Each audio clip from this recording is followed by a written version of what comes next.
Have you ever thought about what it's like to have your name remembered for centuries, but always surrounded by controversy and misunderstandings? I am Bathsheba, and my story has been marked by conflicting perceptions. Some see me as a villain, others as a victim.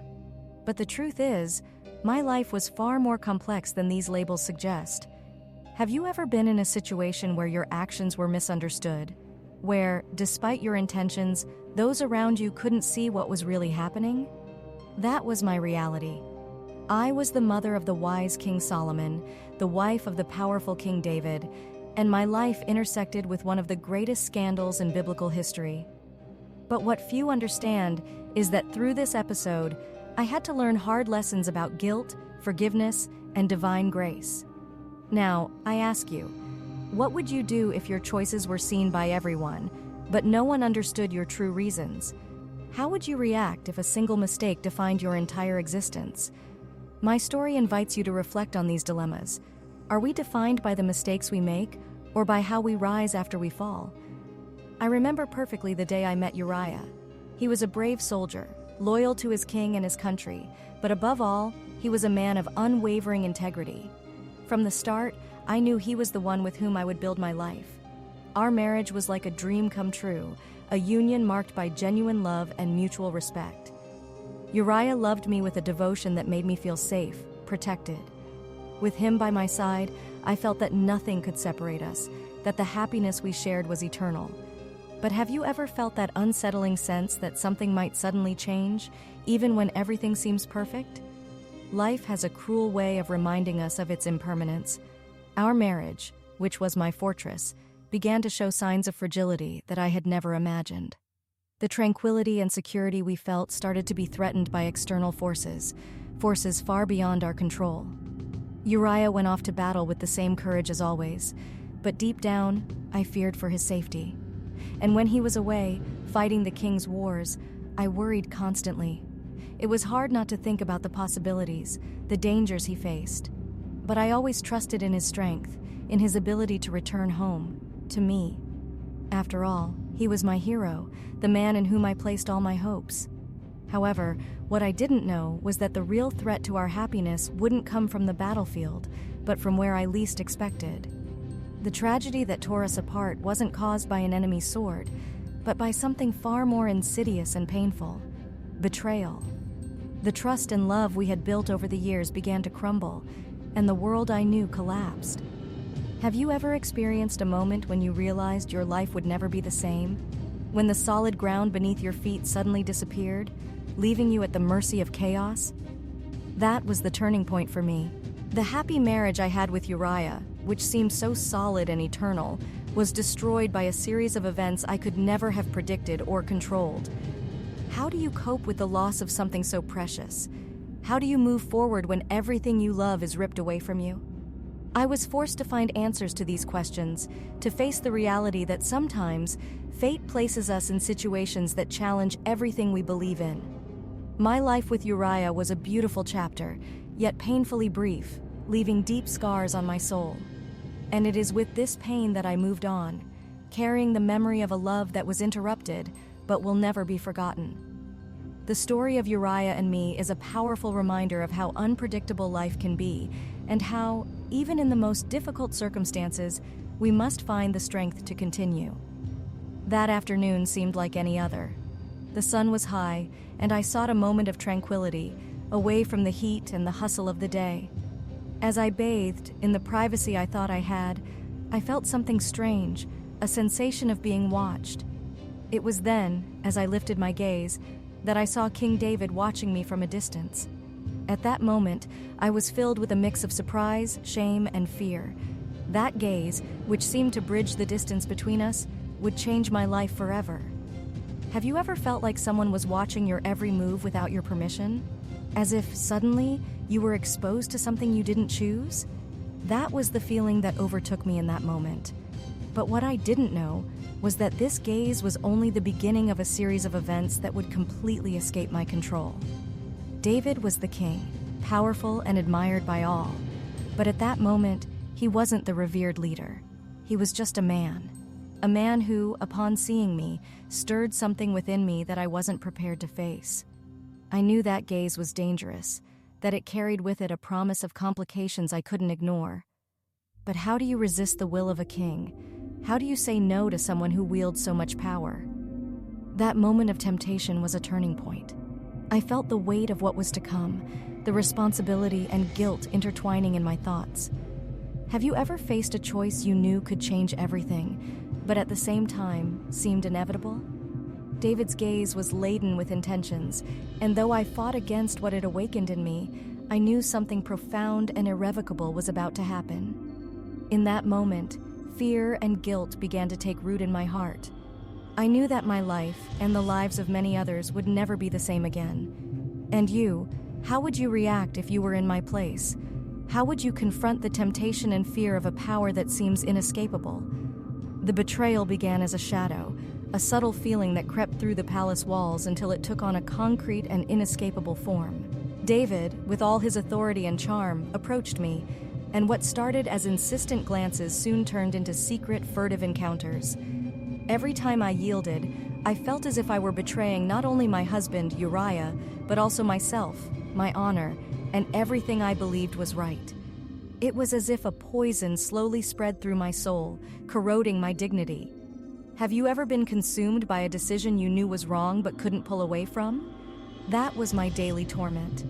Each time I met with David, it felt like I was digging myself into a deeper hole, one from which there was no escape.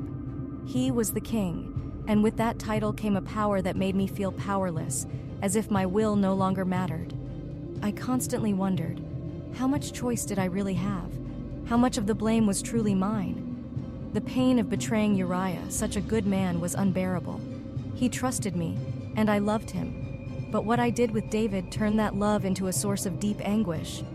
How could I look into his eyes and not see the betrayal reflected there?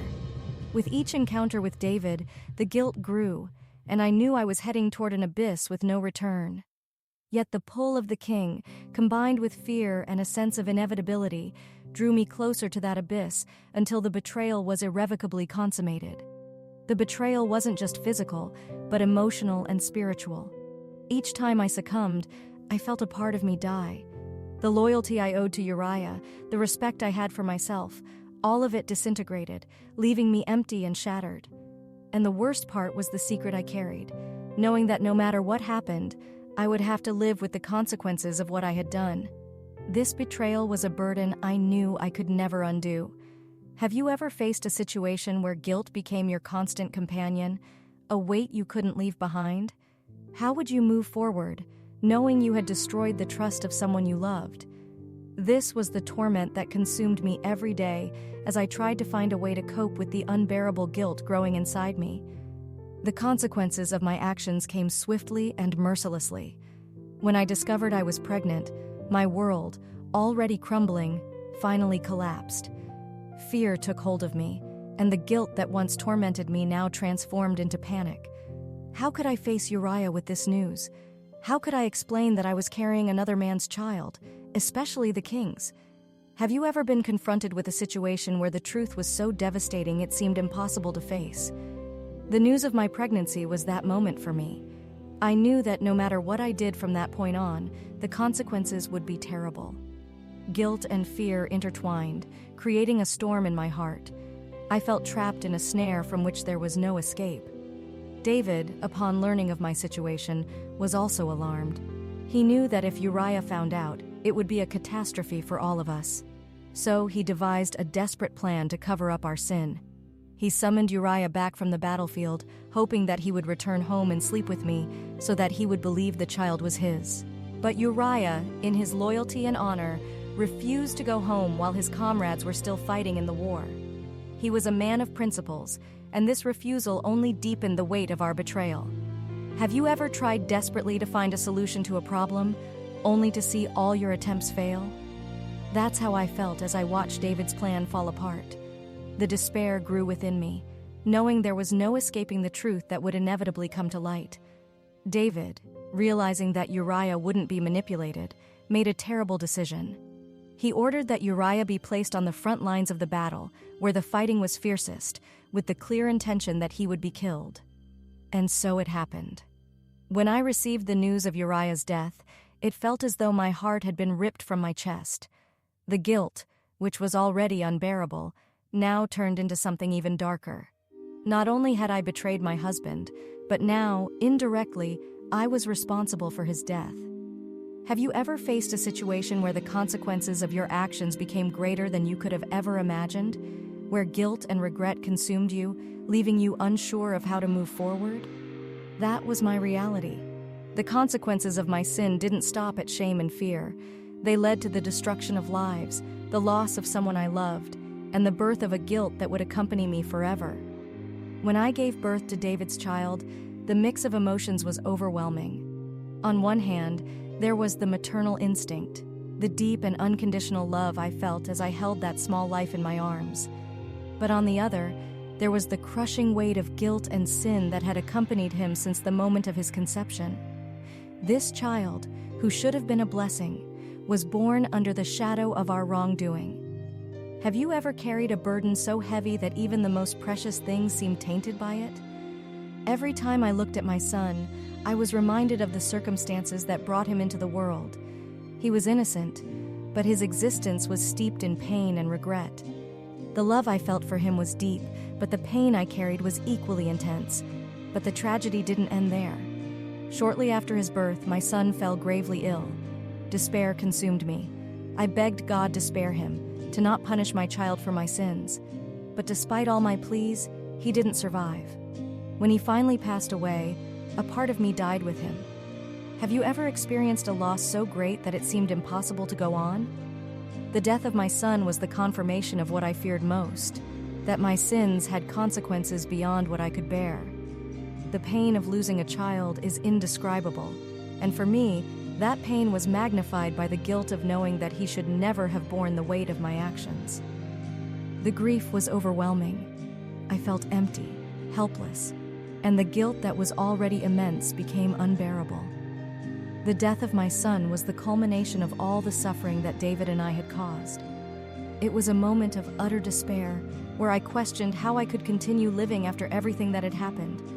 How could I go on, knowing that my choices had led to the death of my own child? This was the abyss in which I found myself. But even in the deepest darkness, there is always a small light, a thread of hope that can pull us back.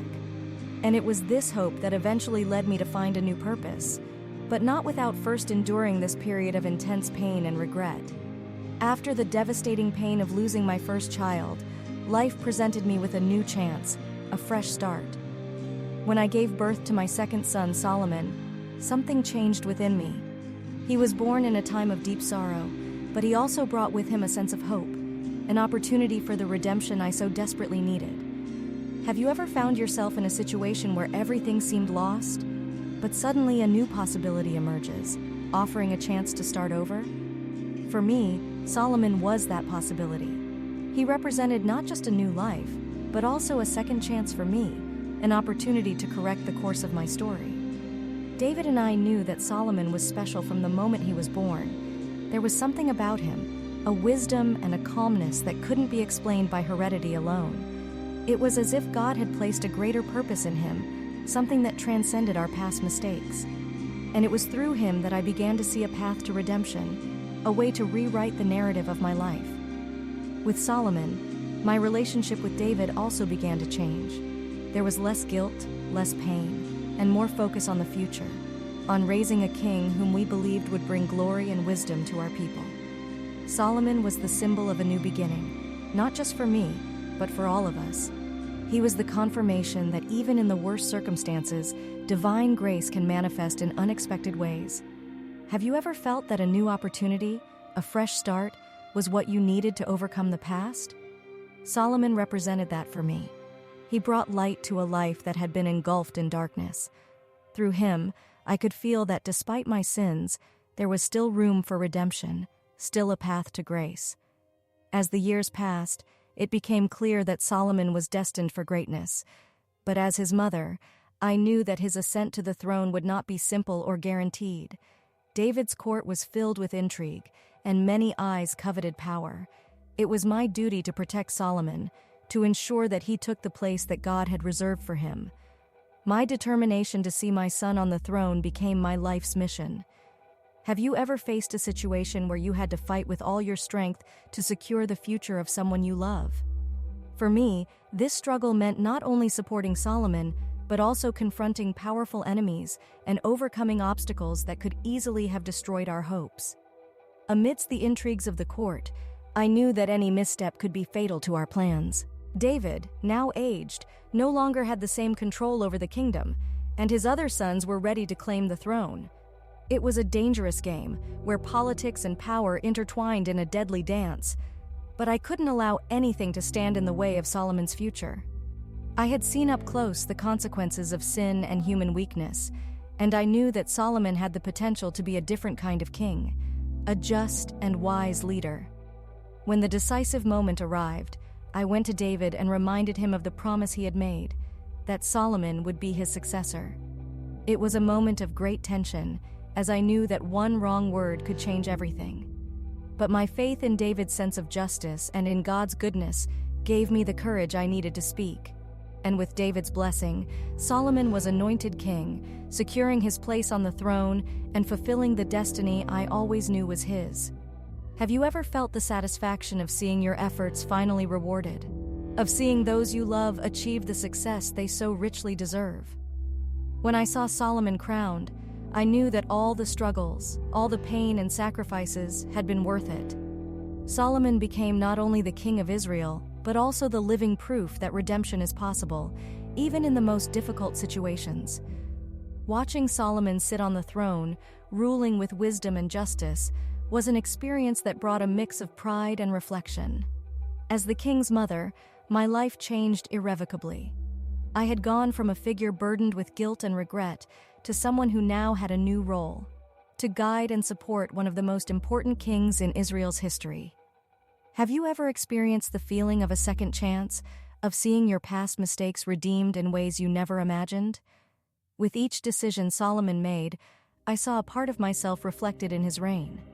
And although he was wise by nature, I knew that my experiences, my pain, and the lessons I had learned throughout my life contributed to the king he became. But even with this new position, the past never completely disappeared.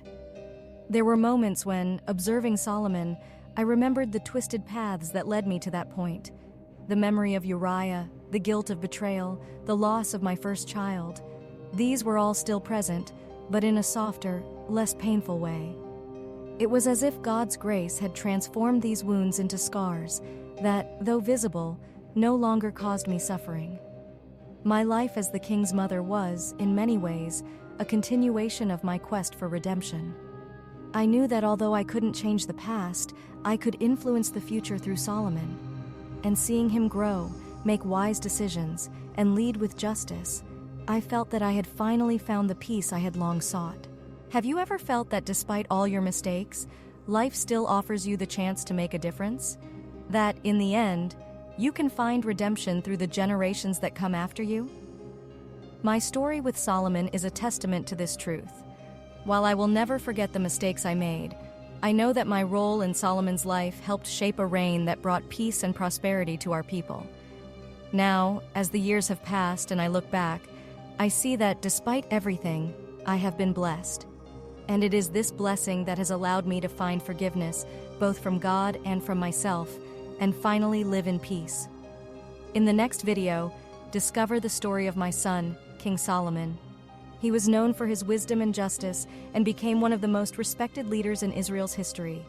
As his mother, I closely witnessed his challenges and victories as he ruled over a vast and complex kingdom. Together, let's uncover the valuable lessons we can learn from his decisions and the life he led. If you enjoyed this video, don't forget to like, subscribe to the channel, and turn on notifications so you don't miss any new content. Share it with your friends and let me know in the comments what you'd like to learn more about Solomon. See you in the next video.